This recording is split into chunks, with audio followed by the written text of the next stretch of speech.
میری امی کی عمر 60 سال ہے، وہ عمرہ پر بغیر محرم کے جا سکتی ہیں؟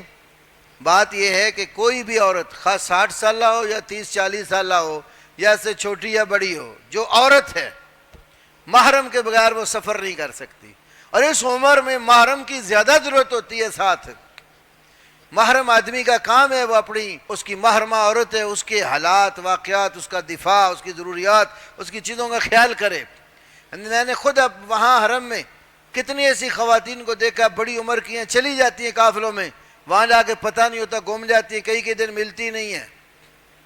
ایک دفعہ میرے ساتھ آپ سیف اللہ منصور رحمہ اللہ تھے، سن 2012 کی بات ہے، حج میں تھے ہم، ان کی پھپھو ساتھ گئیں، حالانکہ وہ محرم تھے پھپھو کے، ساتھ گئیں. حرم میں طواف کرتے ہوئے رش اتنا ہوتے ہے، بعض دفعہ ساتھ جو بندہ لے کر طواف کروا رہا ہے بچھڑ جاتے ہیں، تھوڑا سا دھکا لگا نہیں ادھر ادھر ہوئے تو اتنے مجمع میں ڈھونڈنا ہی مشکل ہے. ان کی پھپھو گم ہو گئی.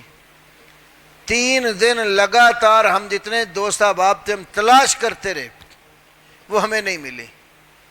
تیسرے دن کے بعد حرم میں ہی ایک جگہ پر بیٹھی ہوئی تھی تو آپ صاحب کی ان پر نظر پڑ گئی، تو بالکل بیچاری 3 دن بھوکھی پیاسی رہ کر سوکھی پڑی تھی. تو اللہ تعالیٰ نے دوبارہ ان کی ملاقات کروا دی، پھر لے کر ان کو ہوٹل میں گئے اور جا کر ان کی جو ہے وہ ضروریات اس کا خیال کیا.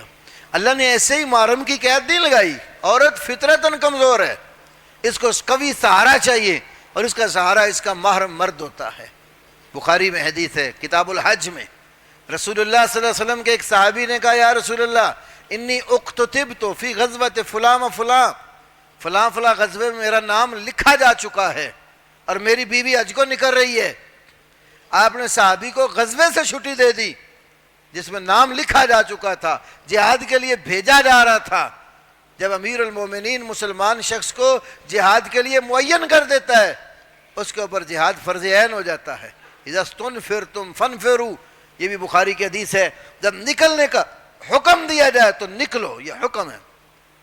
اب اس پر جہاد فرض ہو چکا تھا، لیکن عورت اکیلی حج کو نکل رہی تھی. اس کی اللہ کے نبی نے اس کو غزوے سے چھٹی دی، فرمایا بیوی کے ساتھ جا کر حج کر. لا تسافر المرأة بدون محرم، کوئی عورت محرم کے بغیر سفر نہ کرے. تو جس طرح مرد کے لیے شرط ہے کہ زیادہ راہ کی طاقت ہو تو حج کرے، تو عورت کے لیے اس کے ساتھ اگلی شرط ہے اس کا محرم بھی ساتھ ہو. اگر محرم نہیں ہے تو اللہ کی طرف سے اس کو پوچھنی ہوگی تو حج پہ کیوں نہیں گئی. ابھی ایک حصہ یہ ہے کہ ان کا محرم مکہ میں رہتا ہے، یہاں سے قافلے کے ساتھ چلی جائے، وہاں سے محرم اس کو لے لے گا، حج کروا کر پھر واپس قافلے کے ساتھ بھیج دے گا. اب اس میں 2 صورتیں ہیں. ایک یہ ہے کہ اس نے حج کر لیا اس طرح جا کر، تو اس کا فریضہ ادا ہوا یا نہیں ہوا. عرب کے بہت سارے علماء کے فتاویٰ میں یہ بات ذکر کی کہ اگر محرم کے بغیر چلی جاتی ہے حج کا فرض تو ادا ہو جائے گا، لیکن بغیر محرم کے سفر کرنے کا گناہ اس کے ذمہ ہوگا، کیونکہ اس نے نافرمانی کی اللہ کی اور اللہ کے رسول کی. وہ نافرمانی والا گناہ اس کے کھاتے میں درج ہے. البتہ فریضہ اس کا پورا ہو گیا کہ اس نے جا کر حج کر لیا.